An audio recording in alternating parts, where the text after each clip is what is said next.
Well, first of all, let me thank you and thank the audience uh, for tuning in. This is a hard job that you do. I always say, but for me, the work that I do when we do something they call declaration, everything about me is book, and I wish all government would do that.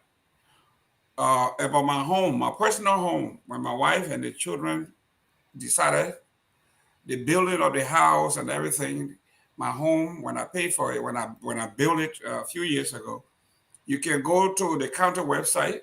Total $313,000. That's how much we paid to build my personal house, my private property, my business entity. That's the one I was talking. So you got to separate those two. My business entity is different from my personal property. You go to my county. These things are very easy. You go to the county website; it will tell you everything. So you don't have to worry and say somebody embellishing. I am blessed, and God has blessed me, and it's an open book. And I hope when you talk about lifestyle audit, this is what they call lifestyle audit, and it is so misleading that these guys who now having mansions and driving because they can afford it, they make more money. This is why when we talk about the referendum, we were talking about the referendum to make changes that Reverend Kruger talks about. The same opposition that are talking today, they campaign and told the Liberian people defeat the entire referendum. You talk about hypocrisy. You talk about hypocrisy. We talk about tenure. We talk about salary. We talk about power. All of those things were addressed in the referendum. The opposition campaigned 100% and they defeated it. You know what was the excuse? They said, if you vote for this, that means George Weah is going to extend his term and made everybody mad. And they kept them status quo. They're keeping their money. In fact, they gave themselves raises. So what I'm saying here, one of the young men talked about the Millennium Challenge. And the thing is that these things are in black and white.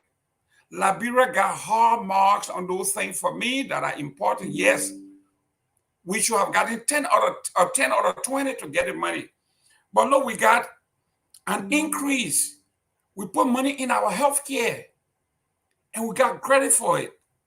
Freedom of information. You can now go to Liberia and get what is it you want instead of coming here with innuendos. Control of corruption. Say all you want to say. When you compare the previous administration to this, it's right here. We have done very well in controlling corruption. Political rights, we did exceptionally well. Civil liberties, we did very well. Access to credit for the poor, we did very well. Business startup in Liberia is better than ever it has ever been. We did very well in that. Gender in the economy, women, we have done exceptionally well in that. Land rights that can bring war, land right, land reform, land right.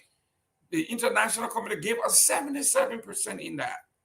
So, my friend, yes, I would have preferred that I would get the Millennium Challenge 250, 550 million, whatever the money, but we are getting there. Rome was not built in one day. Collectively, we are getting there. So, what I'm saying to us here, if we're going to talk about reforming Liberia, we shouldn't just look at an individual. For you, your head for George Weah, President Weah supersedes everything. You don't mind if the country goes to hell. Reverend Kruger is talking about systemic change, and you don't want to listen. You only want to talk about President Weah, an individual.